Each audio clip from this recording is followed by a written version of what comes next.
Hay áreas en el corazón o en nuestra vida que a veces decimos, híjole, yo creo que todo parece ya perdido totalmente. No sé, se me ocurre, a lo mejor hay personas que pueden decir, ay, mi matrimonio ya está totalmente perdido, ¿no? Mi salud está totalmente perdida, mi familia ya se destrozó, ya está totalmente perdida, mis hijos, mis finanzas, mi trabajo. No sé, hay muchas áreas que parecen a veces que están totalmente perdidas, ¿no? Y estaba yo pensando acerca de lo que estamos viviendo en este tiempo de la resurrección. Como ustedes saben, hoy en todo el mundo se festeja mucho esto de la resurrección de Jesús. Eh, y a mí me llama la atención porque me pongo a pensar en cómo se sentirían los discípulos. Imagínate los discípulos con Jesús, 3 años, ¿verdad?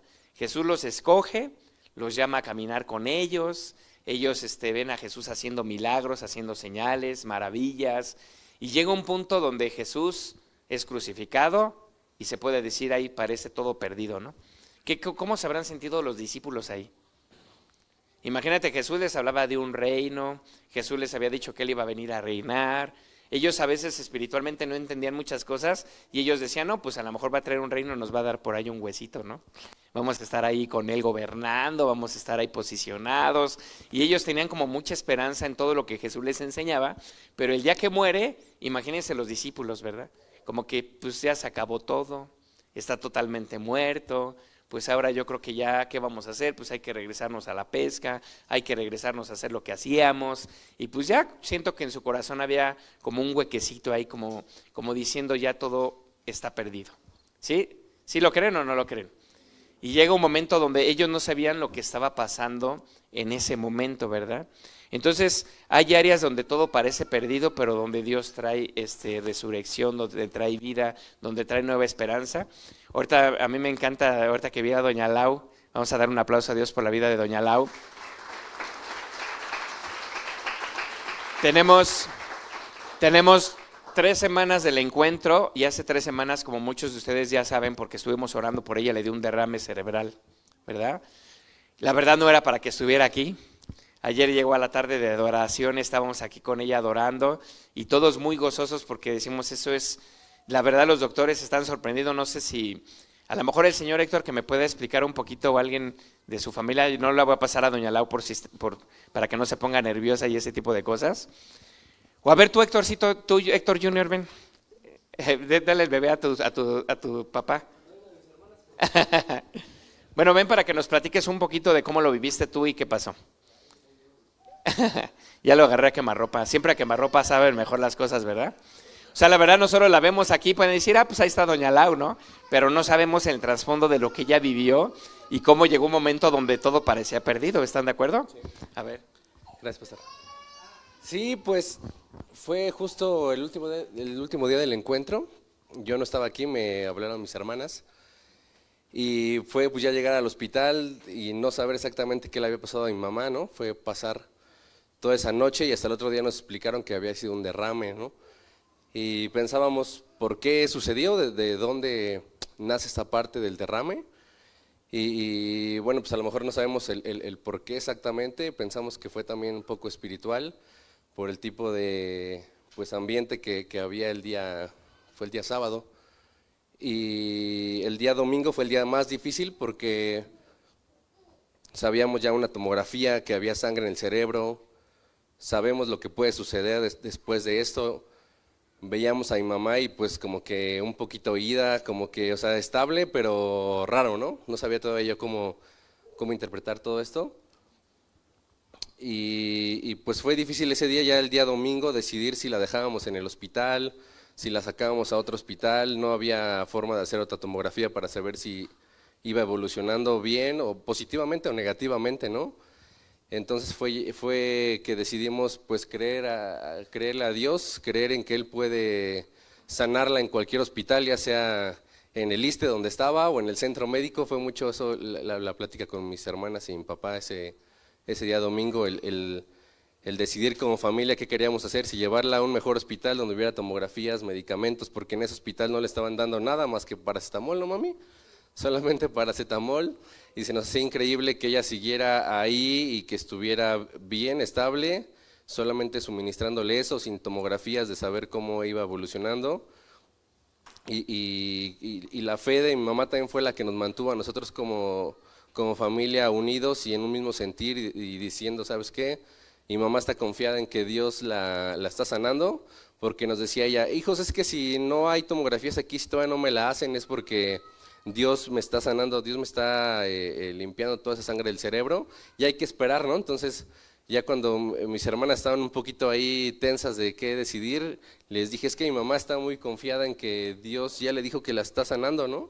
Y hay que confiar y mantenernos confiados en que así va a ser. Entonces, pues fue ahí afuera del hospital, ¿no? Desde el sábado hicimos ahí adoración, luego el domingo estar ahí orando por mi mamá y el decidir, ¿sabes qué? Es que se quede. Ya el otro día ya Robert nos echó la mano a hacer la tomografía y efectivamente justo fue como mi mamá dijo, Dios la estaba sanando, la estaba limpiando. Y esa tomografía que nos hizo Robert favor de hacer ya salió pues mucho mejor, ya se había reducido, era un hematoma lo que tenía ella en el cerebro, ya se había reducido a la mitad, ¿no? Entonces sabíamos que iba evolucionando bien y pues fue tal cual como Dios se lo reveló a mi mamá, el poder estar, el que Dios le iba a estar limpiando y fue disminuyendo cada tomografía más, fue disminuyendo. Y, ¿qué dijeron? ¿Qué les decían? Pues sí, pues para empezar los doctores no sabían ni qué tenían, le cambiaba el diagnóstico cada rato, le cambiaban el diagnóstico cada ratito y pues sí, muchos doctores la veían que ella estaba hablando y caminando y se les hacía increíble que por lo que tuvo ella pudiera estar hablando y todo. Bueno, eso lo explica mejor ella que lo vivió. Ella lo vivió más de cerca. Sí. No, pues gracias a Dios, porque la verdad es que los doctores no nos decían nada, pastor. O sea, nos decía, fuimos una vez con la asistente del director y me dijo, es que ¿qué les dicen los doctores? Y yo, pues nada, ni siquiera han ido los doctores, o sea, no había doctores, no había especialistas que nos pasaran a decir, tiene esto, de repente nos daban otro diagnóstico completamente diferente, pero nosotros supimos que su doctor fue Dios, porque no había un doctor que nos dijera, es esto, le pasó por esto, no hubo nadie, y hasta que salió del hospital la llevamos con un neurólogo que nos recomendó Robert, y de Dios, porque yo le decía a Robert, la asistente es súper linda, como si fuéramos su familia, así pásenle, bien bonita, y dice Robert, es súper ruda la asistente, y yo dije, pues con nosotros se portó súper linda, y ya el neurólogo fue el que nos dijo, nos explicó el neurólogo, este es su cerebro, esto fue lo que, bueno, tenía un hematoma de tal lado, ya nos explicó como más gráfico, ¿no? El derrame fue grande, no fue cualquier cosita de la sangre que se derramó, pero no afectó ninguna línea del movimiento, de la visión, no afectó nada, gracias a Dios. Y ya cuando nos estaba explicando en la tomografía nos dijo, pues tiene un cerebro grande y es normal porque es nuevo. Entonces pues eso fue con lo que nos quedamos, lo que nos impactó, porque sabemos que Dios le dio un cerebro nuevo y que el que estuvo tomando el control todo el tiempo durante esa semana que estuvo en el hospital pues fue Dios, porque le daban cualquier medicamento, le estuvieron dando paracetamol para el dolor y termisartan para la presión y fue todo lo que le estuvieron dando. Entonces pues nosotros no había doctores, no había medicamento, pero en todo momento supimos que era Dios el que estaba obrando. Gracias, pastor. Gracias. Pues bueno, vamos a dar ese aplauso a Dios, ¿verdad? Bueno, de hecho a mí me estaban platicando que personas que han pasado por el mismo derrame han tardado años en recuperarse o que ya no recuperan la movilidad ya en muchos años o se mueren, ¿no? ¿Verdad? Me estaba platicando creo que el señor Héctor, ¿no? Y ahorita el verla así en 3 semanas y ya aquí y todo, la verdad que sí, la gloria es para Dios. Entonces, bueno, empecé con eso porque se me vino a mi mente, pero la realidad es que va de acuerdo con el tema porque la resurrección es volver a la vida algo que ya estaba muerto, ¿no? Entonces el Señor, pues en su misericordia, siempre nos lleva otra vez a vida, ¿verdad? Cuando ya parece que todo, porque imagínense en ese momento cómo se sentía la familia, ¿no? Dice, la que tenía más fe era la señora Lau, porque todos los hijos, pues sí, se preocupan por su mamá, ¿no? Y vamos a este doctor y vamos a cambiarla, que aquí no te atienden, que aquí esto, pero gracias señora Lau por esa fe que le tiene al Señor, ¿verdad? Que la mantuvo de pie. Y bueno, vamos a empezar con 1 Corintios 15 del 3 al 4. 15 de 3 al 4 dice, bueno, el título del día de hoy se llama Cuando todo parece perdido. ¿Cómo se llama? Cuando todo parece perdido, ¿ok? Entonces vamos a ver 1 Corintios 15, 3 al 4. Y dice así: en primer lugar, les he enseñado lo mismo que yo recibí, que conforme a las Escrituras, Cristo murió por nuestros pecados y que también conforme a las Escrituras fue sepultado. ¿Y qué pasó ahí? Y resucitó al tercer día. ¿Okay? Y a mí me llama la atención porque hace tiempo escuché una frasecita que me dejó muy impactado. Decía, si tú buscas la tumba de Mahoma, si tú buscas a Mahoma en la tumba, él va a estar ahí, ¿no? Si tú buscas a Buda en la tumba, Buda va a estar ahí. Pero si tú vas a buscar la tumba de Jesús, la tumba está vacía, ¿verdad? Es el único que resucitó de la muerte y que venció, ¿verdad?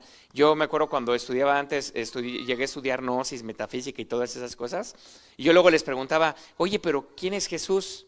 Porque yo desde niño, pues yo sabía de Jesús, ¿no? Por la tradición, por la iglesia y todo eso. Y ellos siempre me decían, pues Jesús es un iluminado, Jesús es un maestro, Jesús es como Krishna, como Buda, como... Y yo decía, bueno, entonces así es Jesús, ¿no? Entonces yo tenía mi pensamiento que así era Jesús. Pero no, Jesús es el único que resucitó. Todos los demás ahí se quedaron, ¿verdad? Se murieron por muy famosos que fueran, por muy iluminados que fueran, por muchas enseñanzas que tuvieran, se murieron y ahí se quedaron. Pero nosotros tenemos un Jesús que no solamente se murió, sino que también resucitó. Ahora, ¿qué hubiera pasado si Jesús no hubiera resucitado? A ver, pónganse a pensar. ¿Qué hubiera pasado si Jesús no hubiera resucitado? ¿Ustedes creen que sus discípulos hubieran dado su vida por Jesús? ¿Ustedes creen que hasta el día de hoy, después de más de 2000 años, seguimos recibiendo el mensaje, la palabra, seguimos viendo milagros en nuestras vidas, seguimos viendo cómo Dios sana enfermedades, cómo Dios resucita muertos? ¿Lo seguiríamos viendo si Jesús no hubiera resucitado? Entonces tú ponte a pensar, ¿cómo estaríamos ahorita si Jesús no hubiera resucitado? Pues simplemente sería uno igual a los demás, ¿verdad? Una persona con mucha experiencia, una persona con mucha sabiduría, una persona que nos vino a enseñar muchas cosas y simplemente se fue y ya no está en ese lugar.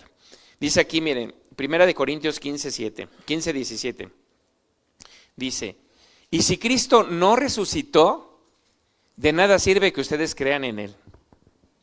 Así dice la Biblia. Si Cristo no resucitó, ¿para qué vienes los domingos? ¿Para qué estás aquí? ¿Para qué crees en Él si ni resucitó? No demostró nada, no hizo nada, ¿verdad? Te estarías perdiendo tu tiempo. Y si Cristo no resucitó, de nada sirve que ustedes crean en Él, pues sus pecados aún no habrían sido perdonados. ¿Sí? ¿Por qué? Porque Jesús sabemos que cuando murió por nosotros, Él tomó nuestro lugar y Él perdonó cada uno de nuestros pecados. Por eso dice la Biblia que todo se oscureció cuando Él estaba en esa cruz, porque todos los pecados de la humanidad recayeron sobre Él. Entonces una de las cosas más maravillosas que nosotros tenemos, aparte de la salvación, es el perdón de nuestros pecados. Y el perdón de nuestros pecados nos lleva a la salvación, porque si nuestros pecados no estuvieran perdonados, al llegar a la presencia de Dios no podríamos entrar porque Dios es un Dios santo. Y el Espíritu Santo no podría morar en nosotros porque el Espíritu es santo. ¿Están de acuerdo? Entonces, si Jesús no hubiera perdonado todos nuestros pecados, el Espíritu Santo no podría estar en nosotros y nosotros no podríamos ir a la presencia de un Dios santo al partir de este mundo porque iríamos con pecados y allá no se permitirían personas con pecados. Entonces, qué importante es que Jesús haya resucitado, haya muerto por nosotros y nos haya demostrado que nuestros pecados son perdonados. Vamos a ver Juan 11:25, que dice así. Juan 11:25 dice, le dijo Jesús, yo soy la resurrección y la vida. El que cree en mí, aunque esté muerto, vivirá. Fíjate, Jesús no dijo, yo soy una de las resurrecciones, yo soy uno de los caminos que conducen a Roma, ¿verdad? Yo no soy uno de los que te dan vida. Él simplemente dijo, yo soy la resurrección, yo soy la vida, yo soy el camino a Dios, ¿verdad? No hay nadie más, solamente Él. Y el que cree en mí, aunque esté muerto, vivirá. Y bueno, vamos a ver algunas partes de donde Jesús hizo resurrecciones, que a mí me gusta mucho siempre cuando escucho. ¿A quién le gusta escuchar de resurrecciones? Como que te sorprende, ¿no? Yo cuando era niño a lo mejor hasta me espantaba, ¿no? Iba a un velorio o algo y yo decía, ay, si se levantara, yo me echaría a correr, decía, cuando era niño, ¿no? O las primeras veces que te tomabas a un féretro y te daba así como cosa y decías, híjole, qué fuerte, ¿no? Un día yo voy a estar en ese lugar. Pero sí, si veíamos un milagro de resurrección, era como en lugar de darnos gozo, era como que échate a correr, ¿no? Pero cuando leemos en la Biblia y vemos el gozo que traía y todo lo que Jesús hacía cuando resucitaba personas, la verdad es así como un refrigerio para nuestro corazón, ¿verdad? Entonces vamos a ver el primero, vamos a ver 3 resurrecciones y vamos a ver el primero que es del hijo de la viuda de Naín. Lucas 7, 11, 16 dice, poco después Jesús en compañía de sus discípulos y de una gran multitud se dirigió a un pueblo llamado Naín, ¿ok? Entonces yo me imagino siempre las historias, cuando leo la Biblia me imagino a Jesús, ¿no? Caminando ahí con una gran multitud, sus discípulos, y todos lo acompañaban a ese lugar. Dice, cuando ya se acercaba a las puertas del pueblo, vio que sacaban de ahí ¿a quién? A un muerto, hijo único de madre viuda, le acompañaba un grupo grande de la población. O sea, él iba entrando al pueblo y ellos iban pasando así como en los pueblitos, ¿no? Yo viví en un pueblo que se llamaba Moroleón, Guanajuato, y en ese pueblo cuando se moría alguien era de que cargaban el ataúd y se lo llevaban hasta el panteón y todos iban ahí. Y luego te dabas cuenta, ¿no? Por toda la gente que iba y todo esto. Pues Jesús así se encontraba. Jesús iba con sus discípulos entrando, ellos iban saliendo, se encuentra, imagínense, toda la población estaba viendo y también los discípulos y todavía las multitudes que acompañaban a Jesús y llevan a este niño, este joven, en un ataúd, ¿verdad? Y dice aquí, al verla, Jesús, el Señor, se compadeció de ella. Y aquí me gusta esto porque Jesús es un Dios que se compadece de las necesidades que nosotros tenemos. Jesús es un Dios que dice aquí, compadecer es sentir tristeza por el sufrimiento ajeno, ¿verdad? O sea, cuando nosotros pasamos por alguna situación donde ya no hay salida, donde todo parece perdido, ahí llega el Señor y Él tiene compasión de nosotros. Él tiene ese sentir de sufrir por lo que nosotros estamos sufriendo.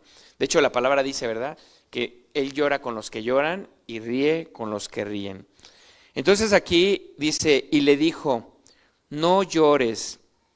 Entonces, el versículo 14, entonces se acercó y tocó el féretro. Y aquí me llama la atención porque en las otras 2 historias que vamos a ver, son 2 personas buscando a Jesús para que haga un milagro de resurrección. Pero esta persona ni siquiera le pidió a Jesús. Ni siquiera le dijo, oye Jesús, ven por favor, mi hijo se está muriendo. O miren, ahí viene Jesús con la multitud. Jesús, acércate por favor, toca a mi hijo. O sea, ella no sabía nada de Jesús, ¿verdad?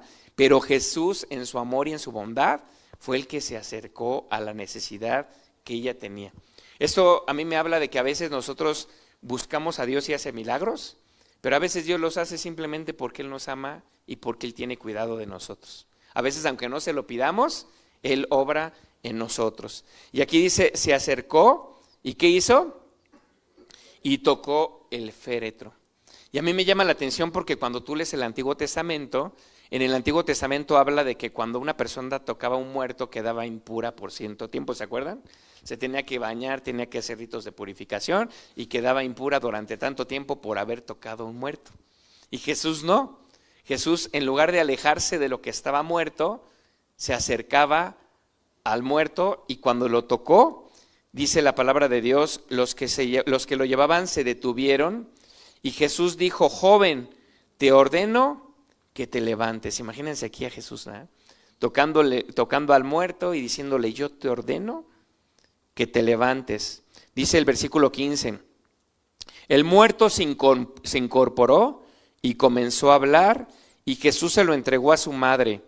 Todos se llenaron de temor y alababan a Dios. ¿Sí te imaginas la escena ahí?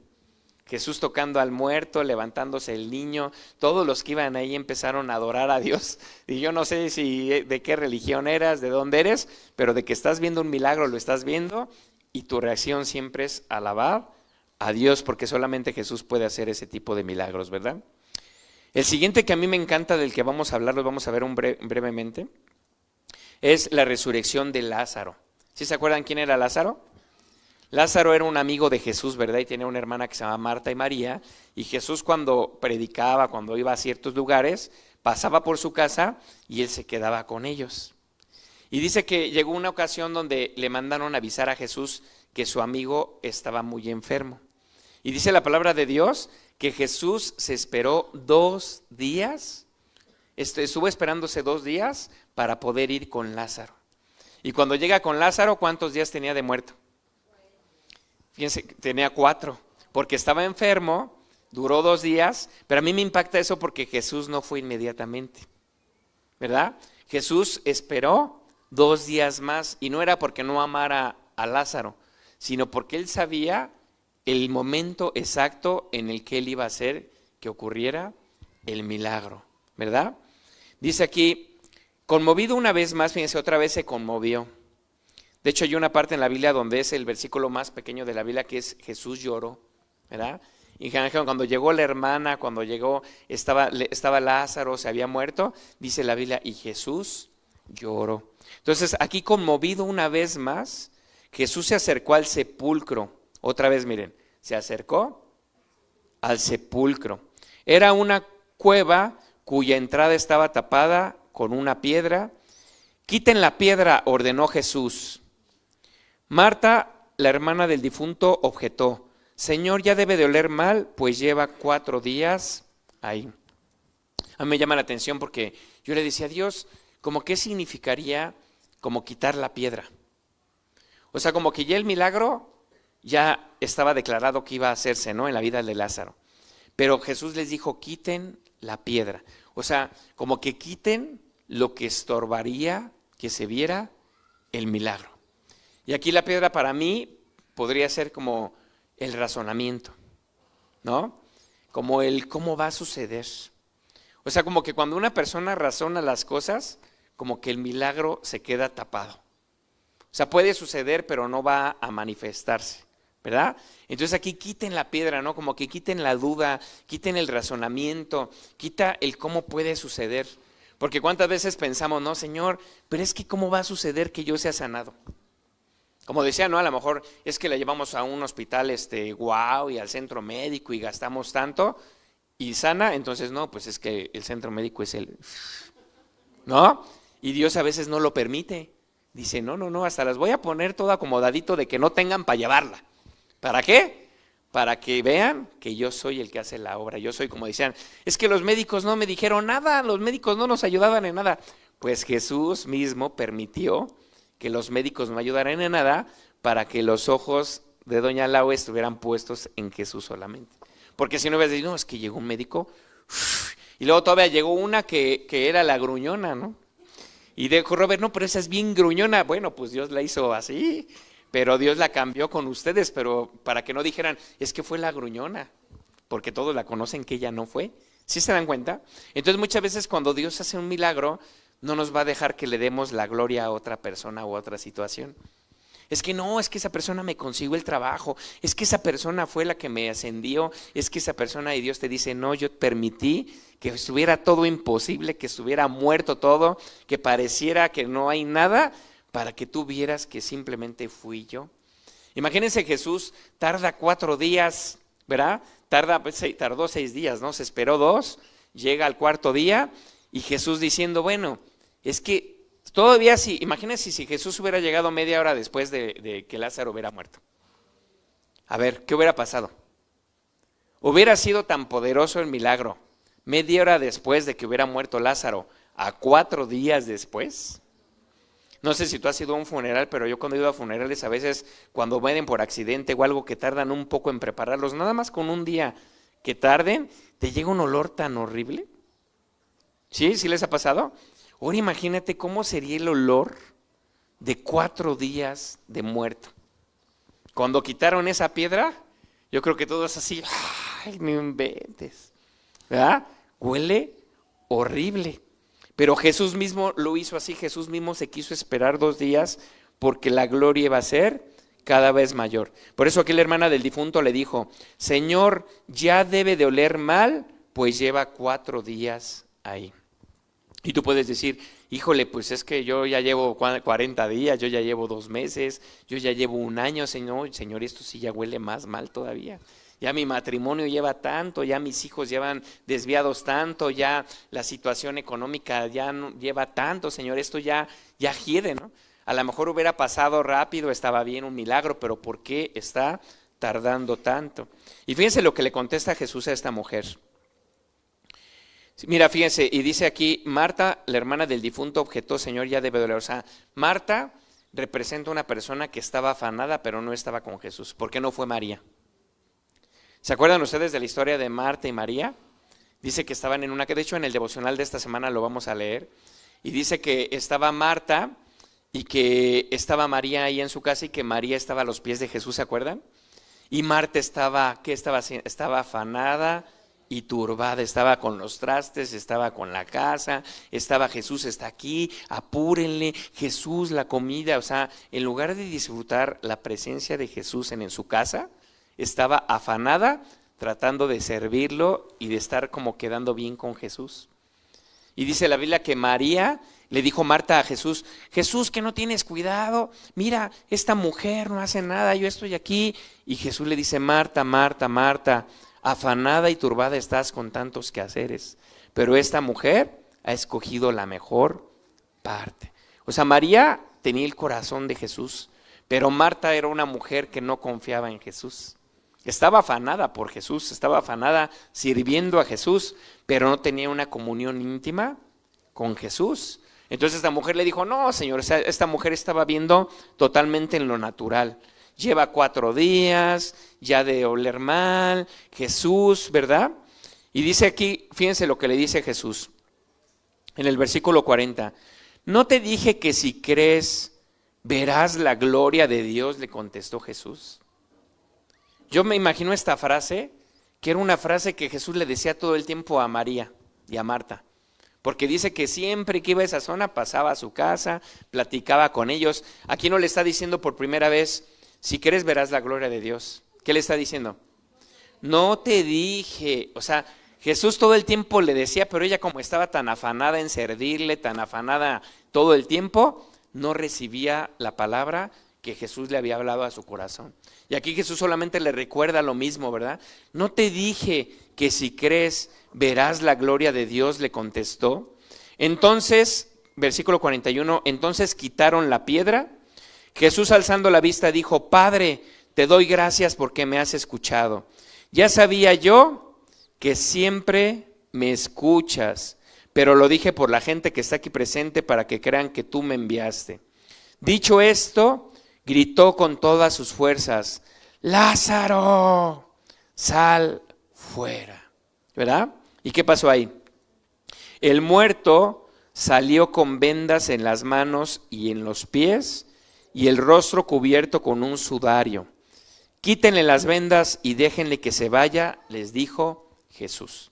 Fíjense, el milagro de resurrección ya estaba hecho, pero Lázaro no era libre todavía.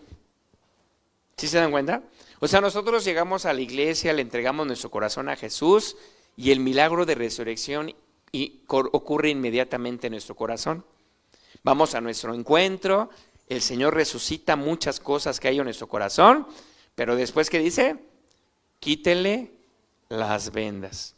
O sea, era libre, era vivo, era sano, pero seguía atado. ¿Y el milagro ya había sido hecho o no había sido hecho? ¿O lo resucitó al 10%?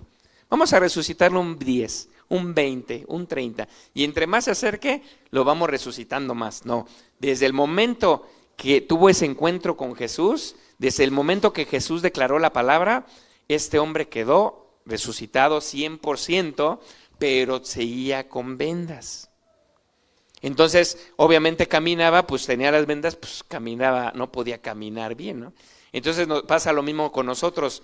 No quiere decir que no haya un milagro de resurrección en nosotros cuando seguimos teniendo ciertas fallas o luchando en las mismas áreas, ¿verdad? Sino que ahora lo que hace el Espíritu Santo es que va quitando las vendas. Y cada que va quitando las vendas, vamos caminando con mayor libertad, ¿sí? Entonces esto a mí me llama mucho la atención porque cuando yo llegué a los pies de Dios, una vez escuché una frase que decía, la Biblia se inventó para atacar al diablo, no para atacar a tu hermano o a tu hermana, ¿no? Y yo me quedé así como que, uy, perdón, ¿no? Porque es de que uno empieza a leer la Biblia y uno empieza a leer y agarra al hermano y se la zorraja. Aquí dice esto, ¿no? Y al tío, mira, la Biblia dice, y a las tías, y ya nadie lo quiere a uno, obviamente porque uno va con la Biblia bien desenvainada, y al esposo, mira, aquí está la Biblia, y se empiezan a pelear. O sea, en lugar de que haya unidad, amor, se empiezan a pelear a veces entre los esposos, ¿no? Yo me acuerdo que una vez pasó algo chistoso porque una señora leía la Biblia y todo eso y siempre oraba por su esposo para que se acercara a Dios. Y que se acerca a Dios el esposo y empieza a leer la Biblia. Entonces era un peleadero porque ella le decía, no, por esto, la Biblia dice, aquí está. Tú me decías que leyera la Biblia siempre, ahora que le estoy leyendo, mira, dice que la mujer respeta a su marido. Dice que el cuerpo de la mujer no le pertenece a ella. Mira, dice, y él, uy, mejor no hubiera leído la Biblia porque ella ya se la sabía de todas, ¿no?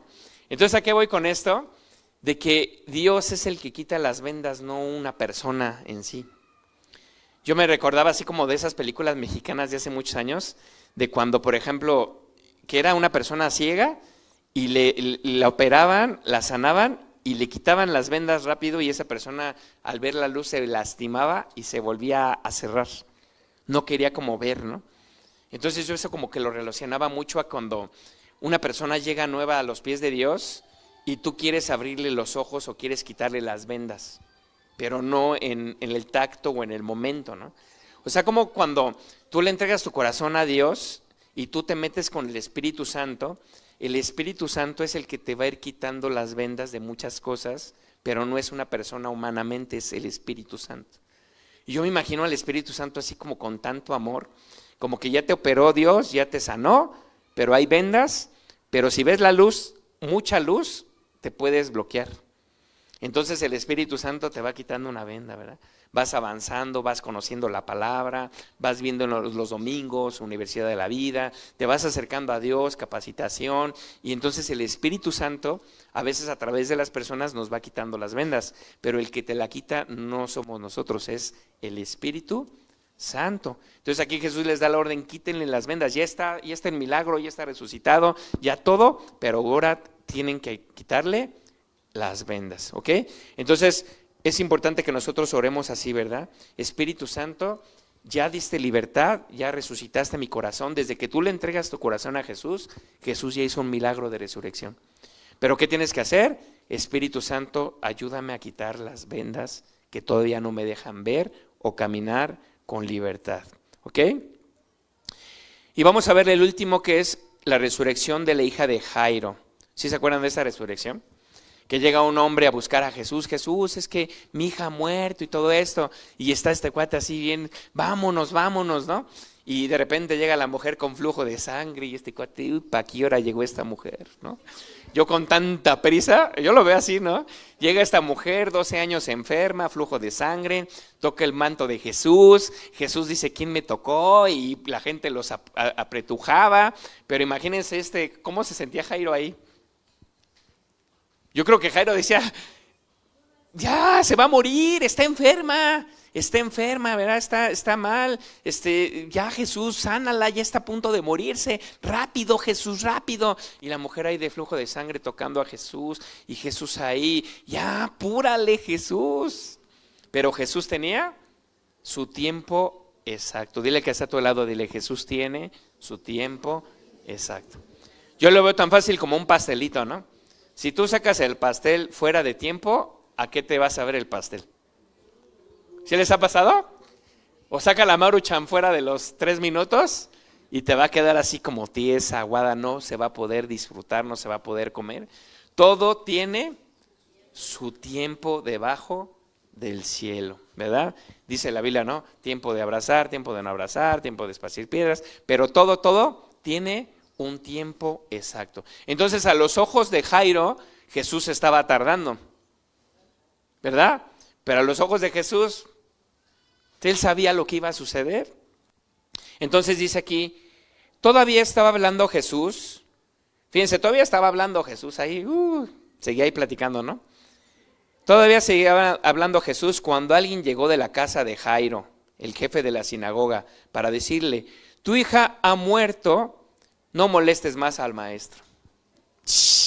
Imagínate qué ha de haber pensado Jairo ahí.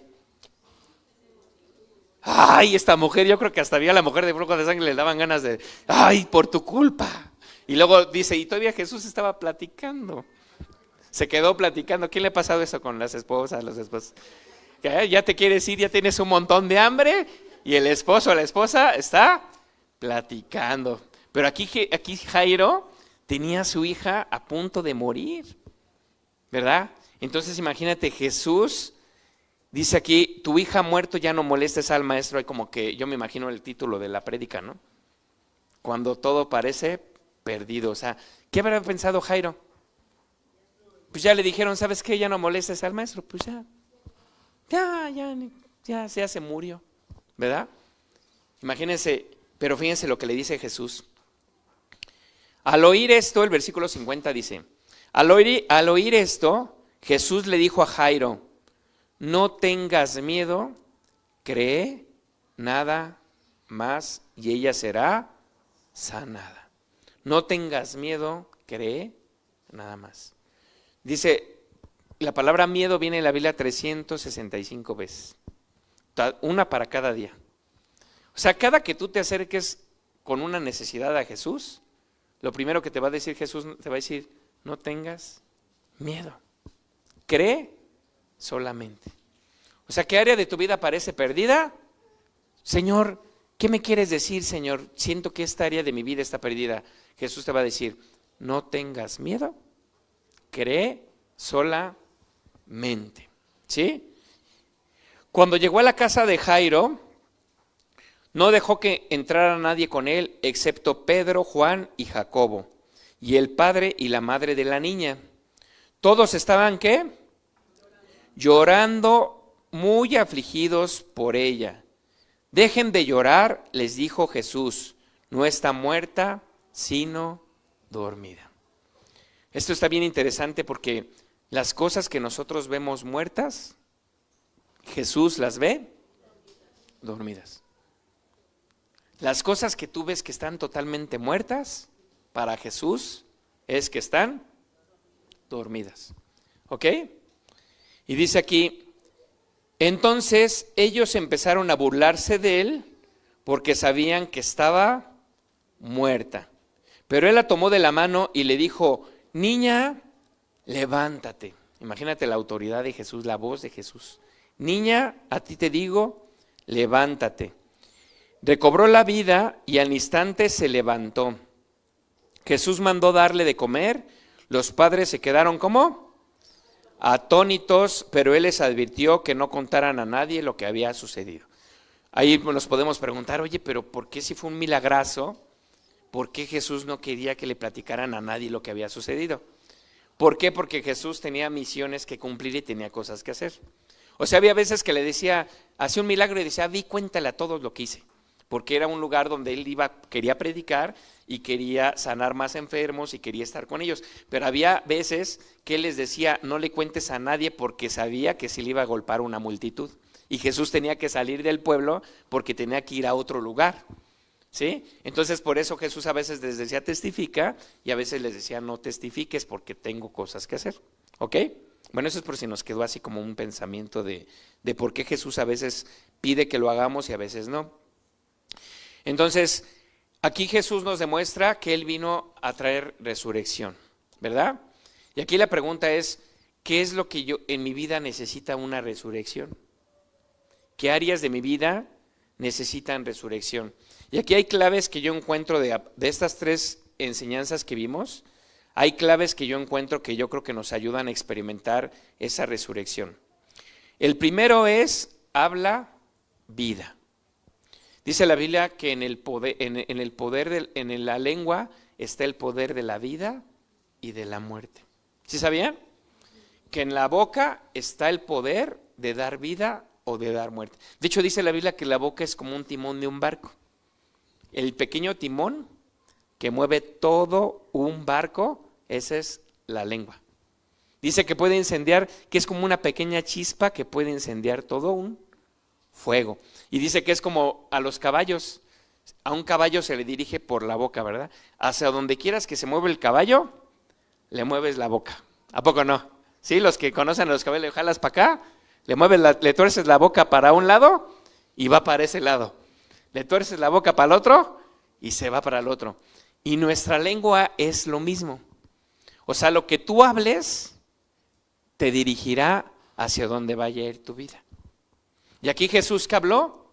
Habló vida. Fíjense, al niño le dijo en el féretro, joven, a ti te digo que te levantes. O sea, ¿tú has hablado o te has profetizado a ti mismo cuando estás pasando por una situación difícil? O yo profetizo que el divorcio se va de mi casa. Divorcio, tú no tienes parte en mi casa. Enfermedad, te vas de mi vida en el nombre de Jesús. Cáncer, te vas, ¿no? Todo, no sé, robo, secuestro, todo lo que se te pueda venir, tú le puedes hablar a eso, porque Jesús les hablaba, ¿verdad? Mira, aquí entró confiadamente al trono de gracia. Es que es nuestro perrito, pero ya ven que aquí lo traen, ¿verdad? Pero ya ven cómo entran ellos, ¿verdad? Por eso dice la Biblia que nosotros tenemos que entrar confiadamente. Cuando sabemos quién es nuestro dueño, no nos preocupan las reglas, ¿no? Nada más entramos y ya, disfrutamos. Dice, habla vida, tocó el féretro y le dijo al joven, a ti te digo que te levantes. A Lázaro le dio la orden de decirle, sal fuera, y a la niña le dijo, niña, a ti te digo, levántate. ¿Se acuerdan también cuando estaba con la tormenta Jesús que le dijo, callas y enmudeces? Entonces mucho tiene que ver de lo que estamos viviendo, lo que nuestra boca ha declarado.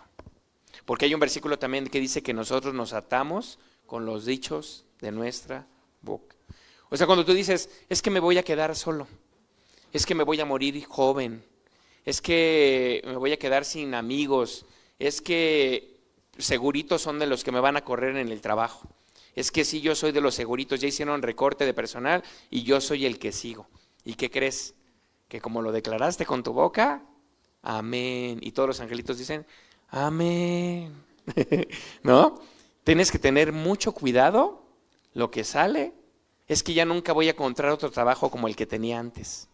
Es que mis hijos son bien rebeldes. Uy, amén. Es que mi esposo es bien flojo, no quiere buscar a Dios. Pues amén. Porque tú estás atando o desatando con los dichos de tu boca. Entonces, el primer punto es, habla vida.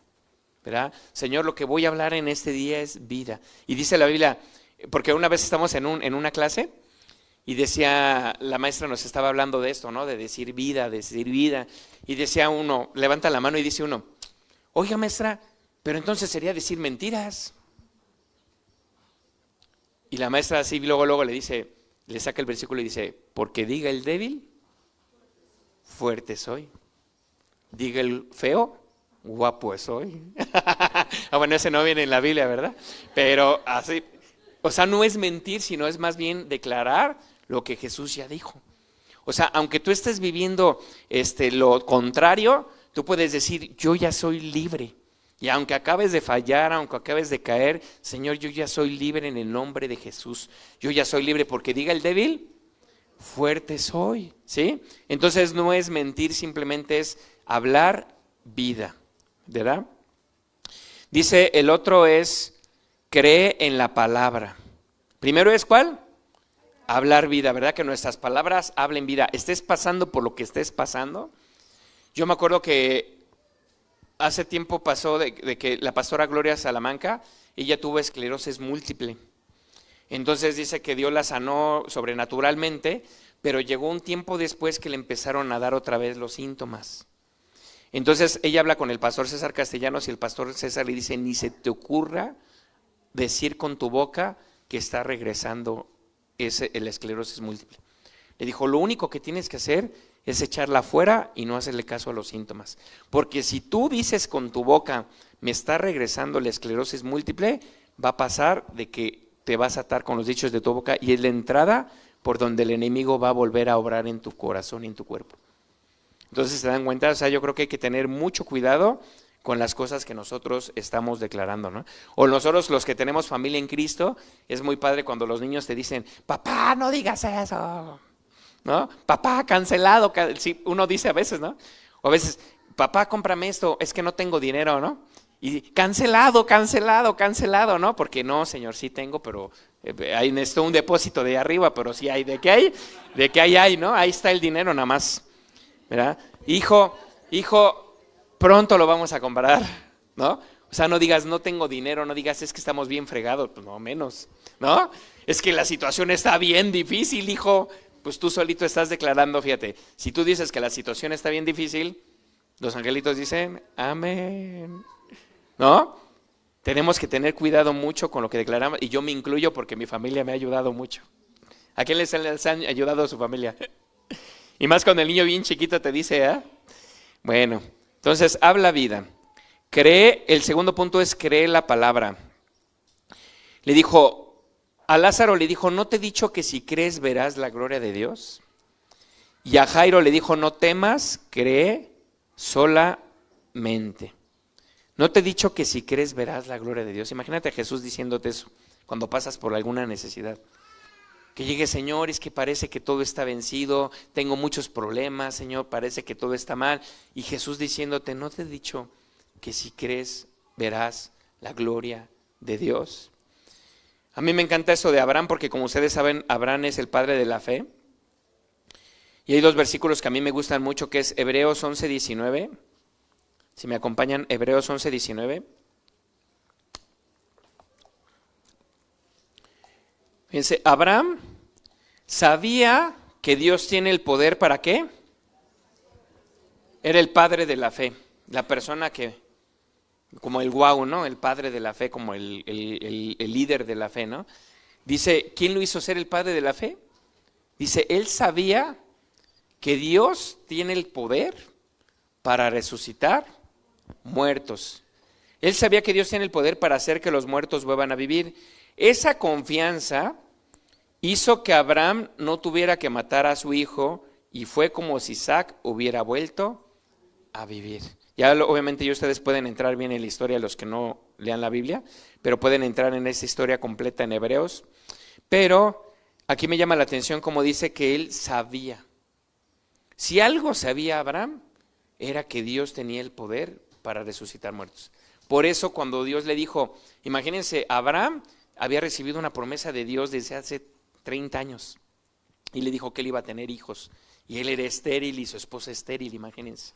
Y luego la esposa ya grande de edad, él ya casi de 100 años, entonces imagínense recibir esa promesa de parte de Dios y de repente cuando tiene al hijo, fue como que Dios veía que su corazón ya estaba como muy inclinado al hijo, ¿verdad? Porque dice la Biblia que no podemos poner a nadie en el trono que Dios está. La palabra idolatría es cuando tú pones a cualquier cosa o persona en el lugar que Dios va sentado. Entonces imagínense, Abraham después de 30 años esperando a su hijo llega y Abraham con el hijo pues fue así como que mi hijo y lo empezó como a poner en un lugar donde no tenía que estar. Entonces Jesús, yo creo que Dios dijo así como que espérame tantito, nadie va sentado en ese lugar más que yo. Entonces dijo, vamos a hacer una prueba, a ver, oye, entrégame a tu hijo. ¿Y qué dijo Abraham? Sí, Señor, quiero que lo lleves al monte tal y vas a subir con él y todo. ¿Y saben qué dijo Abraham? Dijo, si tuviera que entregarlo en sacrificio, Dios lo puede resucitar.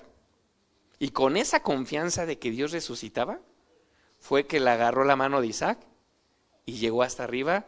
Y dice que cuando estaba a punto de clavarle el cuchillo, llegó un ángel y le dijo, detente. Y dice que ahí salió el corderito detrás del matorral y dijo, Jehová Jireh, Jehová proveerá el sacrificio. Pero tuvo que ser probado su corazón porque había algo que Dios sabía que aquí estaba como queriéndose. ¿Sí se dan cuenta?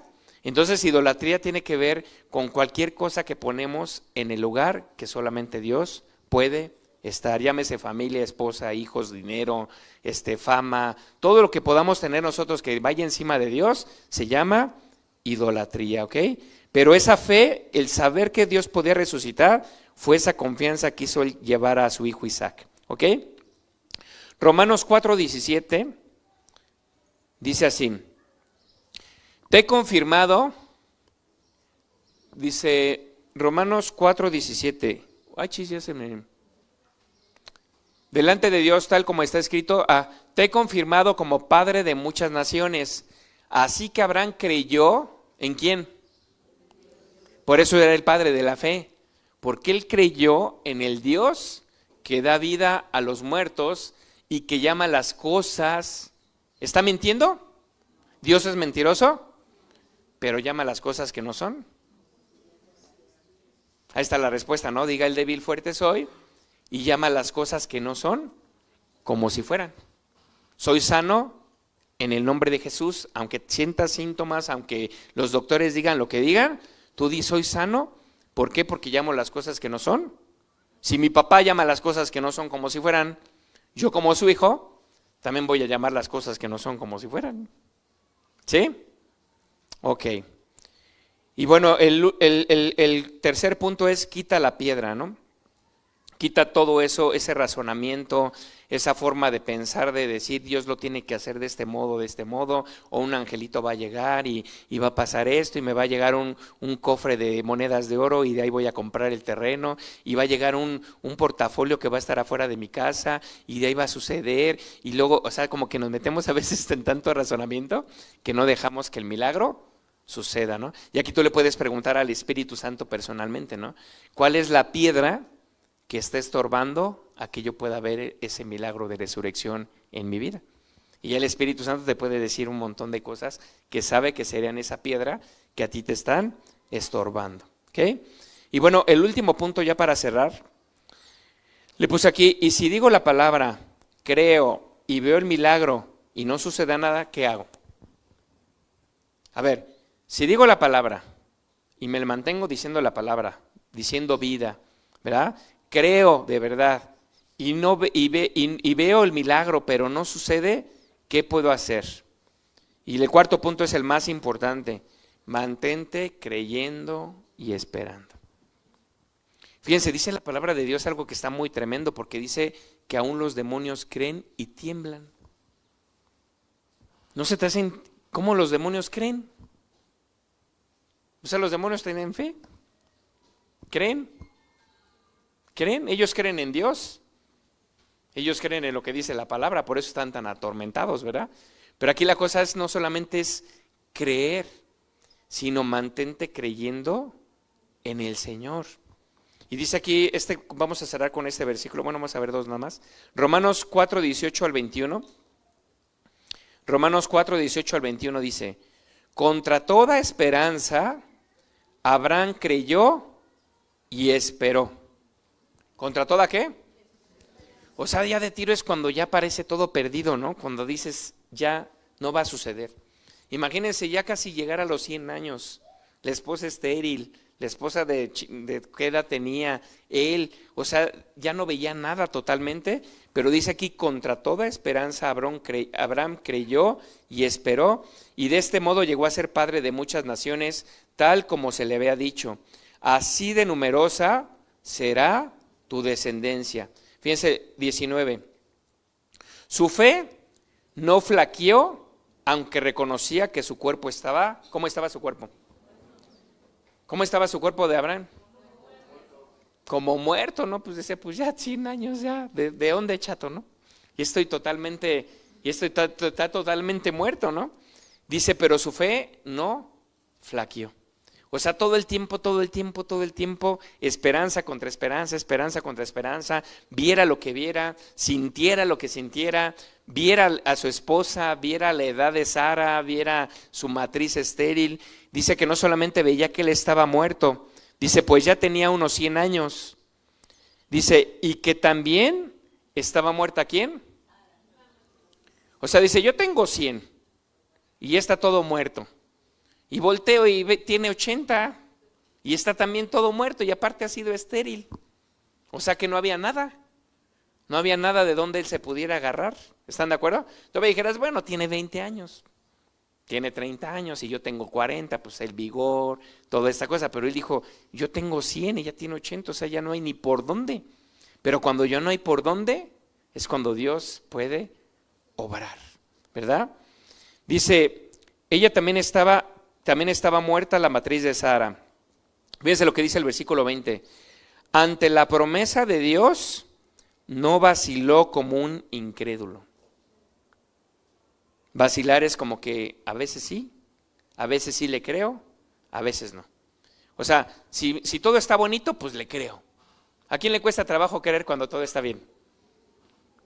Si te llaman y te dicen, oye, no sé, te van a dar un trabajo mejor y hablo la de recursos humanos y esto, y te hablan por teléfono y te dicen, ¿crees? Pues sí, pues me acaban de hablar, ¿no? Pero cuando tú ves que está al contrario, cuando ves que ya se cerró toda la puerta, es cuando aquí dice, ante la promesa de Dios no vaciló, o sea, no dio lugar a la duda. Dice, no fue como un incrédulo, sino que se reafirmó en su fe y dio gloria a Dios. Entonces, ¿qué tenemos que hacer nosotros? Reafirmarnos en nuestra fe, ¿verdad? Decir, oye, de verdad, ¿le estoy creyendo a Dios? Y yo creo que eso es muy importante que nos hagamos esa pregunta, ¿no? O que se la hagamos a nuestra esposa. Oye, mi amor, ¿de verdad se ve que yo confío en Dios? Y la esposa te va a decir, ¡ay! Todo el tiempo te la pasas quejándote. No, se ve que, o sea, dile que se note, ¿no? Porque la mayoría de personas sí te dicen, yo creo en Dios, y sí, pero tú dices, ¿se le nota que cree en Dios? Y ahí es como que nosotros, yo creo que ahí es cuando requiere nuestra humildad delante de Dios, ¿no? De decirle, Dios, ¿de verdad te estoy creyendo, Señor?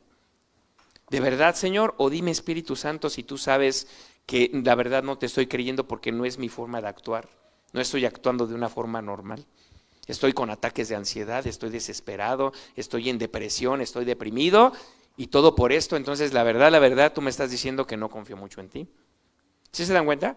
O sea, pero no es como condenación ni nada de eso, es como que nosotros tenemos que ir desnudos delante de nuestro Dios, ¿no? Y decirle, Señor, aquí está mi corazón, y sí. Yo recuerdo cuando Jesús iba a hacer un milagro, ¿no? Que iba a liberar a un joven endemoniado, ¿se acuerdan?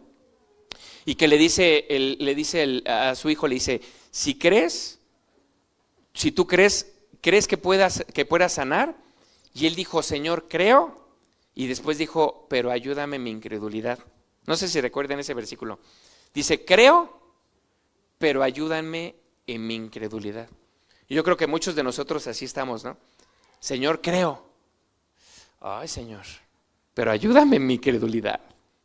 Pero ayúdame a creer más, Señor, porque entre más crea, más voy a poder ver esos milagros en mi vida. Entonces dice aquí el versículo 21, ya para terminar esta parte, plenamente convencido de que Dios tenía el poder para cumplir lo que ha prometido. O sea, es fácil cuando a lo mejor tenemos un papá que nos promete todo lo que nos cumple todo lo que nos promete, ¿no? Pero cuando tuvimos un papá que no nos cumplía lo que nos prometía, que te prometía que te iba a llevar a tal lado y nunca te llevaba, te prometía que te iba a dar esto y nunca te lo daba, ¿no? Y cuando tú tienes eso en tu mente, que tienes un padre que te promete y no te cumple, ¿qué crees que va a pasar? Que llegas con Dios y tú vas a pensar que tu Dios, que es tu Padre Celestial, te promete y no te cumple.